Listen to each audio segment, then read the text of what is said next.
This type of axe has a slender neck with a mostly symmetrical blade and a little bit of curvature. Alright, this is the forge and this is the bellows. That's how we're going to fuel the fire with a little bit of oxygen.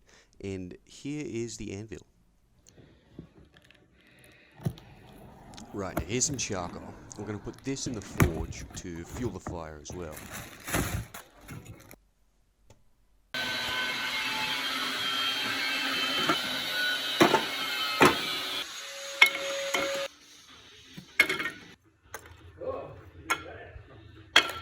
Here's some bone, and that's going to go into the fire as well. And that's going to, when it burns, it's going to put some carbon into the iron and make it into a sort of steel.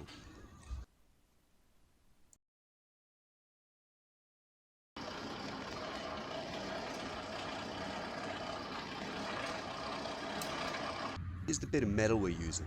Now, I'm actually not sure if it's iron.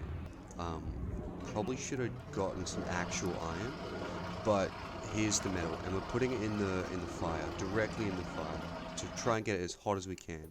And we're going to bend it around this pole to like put the two sides of the axes and make the eye for the handle to go through.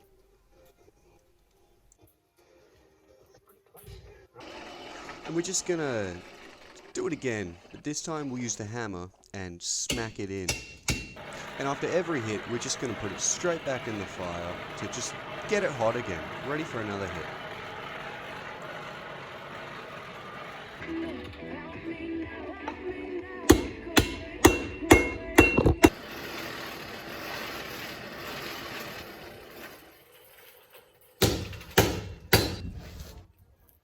And when we put it back in the fire, we want to try and get the part that we want to shape into the hottest part of the flames.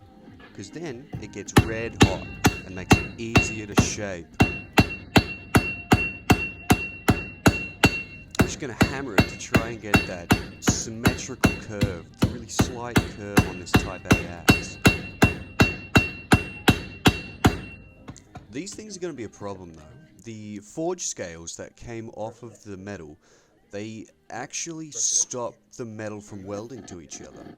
They come from oxidization impurities in the metal, which is why it was a mistake to use a random bit of metal, because I don't know the history of that metal. Anyway, midway through making the Type A axe, I kind of wanted to make a Type C axe, which had a beard on it. And how you do that is you just get a separate piece of metal and you put it in between two open ends and you hammer it together. But we ran into a problem with that. I don't think it worked. It didn't work. The forge scales from earlier stopped the weld from actually fusing the metals. So we went back to just making the regular Type A axe.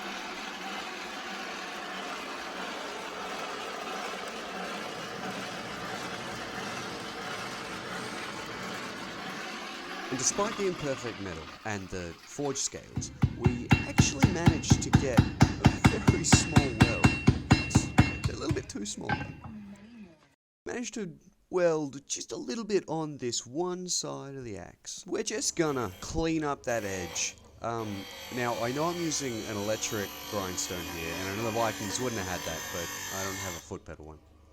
So after that, we're just gonna put the handle through the eye and put this little splint in, which is gonna make sure that the axe head doesn't fly off. Here I've just wrapped the handle with a little bit of leather and around the head as well to hold it on a bit more.